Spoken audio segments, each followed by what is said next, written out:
Hi welcome to village Siri cooking. ఈ ఛానల్ని ఆదరించిన ప్రతి ఒక్కరికి మా హృదయపూర్వక నమస్కారములు. ఇవాళ చాలా అంటే చాలా మంచి రెసిపీతోని మీ ముందుకు వచ్చాను. చాలా బాగుందండి. ఒక్కసారి ఈ విధంగా ఉల్లిపాయతోని ఫ్రై చేయాలగానే టేస్ట్ సూపర్ అండి.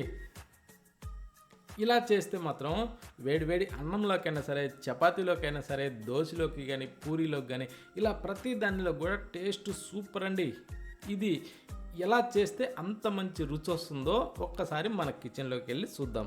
దాని గురించి మనం మంచి ఉల్లిపాయలు తీసుకోవాలండి.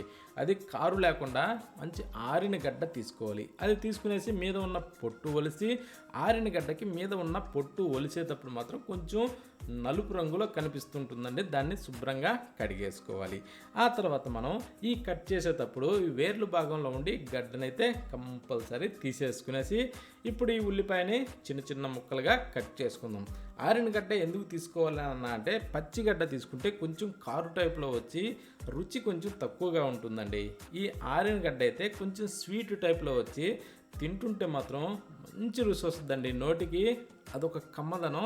మీరే ట్రై చేసి చూడండి, అప్పుడు మీరే అంటారండి ఆరిన గడ్డతో చేస్తే చాలా బాగుందని మీరే కామెంట్లో ఖచ్చితంగా పెడతారు. ఓకేనా? ఇది మాత్రం ఖచ్చితం పాటించండి. అప్పుడే ఈ కర్రీ అంటే ఈ ఫ్రై సూపర్గా ఉంటుందండి. ఓకే, ఇప్పుడు ఈ కట్ చేసిన ఉల్లిపాయలన్నింటినీ తీసి ఈ ప్లేట్లో వేసుకునేసి అంటే ఇలా చిన్నగా కట్ చేసుకోవాలి. ఇప్పుడు ఇది పక్కన పెట్టేసి స్టవ్ ఆన్ చేసి ఒక ప్యాన్ అయితే పెట్టుకుందాం. పెట్టిన తర్వాత దాంట్లో కొన్ని వేర్చిన పప్పులు వేసుకుందామండి. అంటే ఒక పిడికిడి వరకు వేసుకుందాం, ఇబ్బంది ఏం లేదు. వాటిని మనం బాగా ఫ్రై చేసుకోవాలి. కొంచెం సన్న మంట మీదనే ఈ వేర్చిన పప్పుని ఏంటంటే కొంచెం అవి మధ్యలో పగిలి నెర్రి టైప్లో వచ్చే టైప్లో మనం బాగా వేగనిచ్చుకోవాలండి. అది సన్న మంట మీద వేగనిస్తేనే ఆ టైప్లో వచ్చి లోపల వరకు కూడా బాగా వేగుతాయండి గింజ. ఓకే, ఈ టైప్లో మనం ఖచ్చితం ఫ్రై చేసుకోవాలి. అప్పుడే దీనికి రుచి చాలా బాగుంటుంది. మంట హైలో పెట్టామంటే మాత్రం పైన వరకే నలుపు అవుతుంది కానీ లోపల వేగదు. అందుకోసమని అలా చేసుకోవాలి. ఇప్పుడు దీంట్లో అవన్నీ తీసి ఒక ప్లేట్లో వేసిన తర్వాత ఒక 2 టేబుల్ స్పూన్లు ఆయిల్ వేసుకునేసి దాన్ని కాస్త వేడెక్కనిచ్చేసి ఇప్పుడు కట్ చేసిన ఉల్లిపాయలు దాంట్లో వేసేసుకుందాం. ఈ కట్ చేసిన ఉల్లిపాయలన్నీ దాంట్లో వేసిన తర్వాత ఇప్పుడు వీటిని మనం కిందకి మీదకి ఇలా తిరిగేసుకుంటూ ఇవి కూడా ఏంటంటే సన్న మంట మీదనే వేగనిచ్చుకోవాలండి. మంట మాత్రం హైలో ఉంచొద్దు. ఓకేనా? మీడియం లేదా లోలోనే ఇలా అడ్జస్ట్ చేసుకుంటూ మనం ఈ టైప్లో వేగనిచ్చుకోవాలి. ఇవి ఎలా అంటే 100కి దాదాపు 70% ఇలా మగ్గాలండి ఉల్లిపాయ. ఆ తర్వాత చిటికెడు పసుపు వేసుకునేసి ఆ తర్వాత కారం 1 టేబుల్ స్పూను వేసుకొని సాల్ట్ సగం టేబుల్ స్పూన్ వేసి ఆ తర్వాత ధనియాల పొడి అండి అదొక సగం టేబుల్ స్పూన్ వేసుకునేసి దీన్ని కూడా ఇలా కలుపుతూ ఇప్పుడు ఈ ఆనియన్తో పాటు ఈ మసాలాలు కూడా బాగా ఫ్రై అవ్వాలి. అంటే ఉప్పు, కారం, ధనియాల పొడి ఇవేంటంటే బాగా ఫ్రై అవ్వాలండి. ఆ తర్వాత ఒక పిడికిడి వరకు కరివేపాకు వేసుకుందాం. మంచి వాసన వచ్చేది చూసేయండి, మంచి గుమాలిస్తుంది. ఓకేనా? నేనైతే మంచి స్మెల్ వచ్చే కరివేపాకు వేస్తే ఎంత ఆ వాసన ఎలా ఉందంటే అంత బాగుందండి. ఆ వాసనకే తినాలనిపిస్తుంది. ఓకేనా? ఖచ్చితంగా ట్రై చేయండి మిస్ అవ్వకుండా. ఇప్పుడు ఈ టైప్లో ఏంటంటే ఈ ఆనియన్ని ఇలా బాగా ఫ్రై చేసుకోవాలండి. చూడండి ఎలా అయ్యాయో.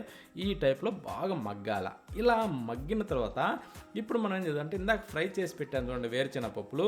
ఈ వేరుచెన పప్పుల్ని మిక్సీ జారీలో వేసి ఇంకా దాంట్లో ఏమి వేయద్దండి, ఓన్లీ ఆ వేరుచెన పప్పులను మాత్రం ఇలా గ్రైండ్ చేసుకోవాలి. అది ఫ్రై చేసిన వేరుచెన పప్పు అంటే పల్లీలు. ఇప్పుడు వాటిని ఇలా మెత్తగా పొడి కొట్టేసుకోవాలండి. ఈ టైపు పొడి వచ్చిన తర్వాత ఇప్పుడు మనం చేద్దామంటే ఈ పొడిని తీసి మనం ఫ్రై చేసిన ఈ ఆనియన్స్లో అంటే ఈ ఉల్లిపాయల్లో ఈ పొడిని అయితే దాంట్లో వేసేసుకోవాలి. ఈ పొడి ఏంటంటే వేరుచెన పప్పులు కాబట్టి కొంచెం ఉండలుగా ఉంటుందండి. ఆ ఉండలు ఏంటంటే ఇలా కొంచెం నలుపుకుంటూ దీంట్లో బాగా కలిసే విధంగా ఒక 2-3 నిమిషాల పాటు సన్న మంట మీదనే ఇలా బాగా తిరగేసుకోవాలండి. చూడండి ఈ టైప్లో మనకి బాగా ఫ్రై అవ్వాలి. ఈ విధంగా దీన్ని రెడీ చేసుకోవాలండి. ఇంతేనండి, ఎంత సింపుల్గా దీన్ని తయారు చేసుకోవచ్చు చూశారు కదా. ఈ టైప్లో చేయాలి కానీ ఎంత రుచిగా ఉందంటే అంత రుచిగా ఉందండి. ఇప్పుడు దీంట్లోకి చపాతీ వేడిగా చేసుకునేసి ఆ చపాతీ ముక్క అలా తీసుకునేసి ఈ ఫ్రైని ఇలా తీసుకొని నోట్లో పెట్టుకుంటుంటే ఆ రుచి ఉందండి. బాగా అనుభవించి చూడాలండి. ఖచ్చితంగా ఈ విధంగా మాత్రం తప్పకుండా చేయండి. టేస్ట్ మాత్రం చాలా బాగుందండి. నేనైతే ఎప్పుడు ఇంట్లో చపాతీ చేసినా ఈ టైప్లో చేసుకుంటానండి. ఆనియను ఇంటిల్లో 10 సంతోషంగా టేస్టీగా తింటామండి. అంత బాగుంది. ప్రతి ఒక్కరూ ఖచ్చితంగా ట్రై చేయండి.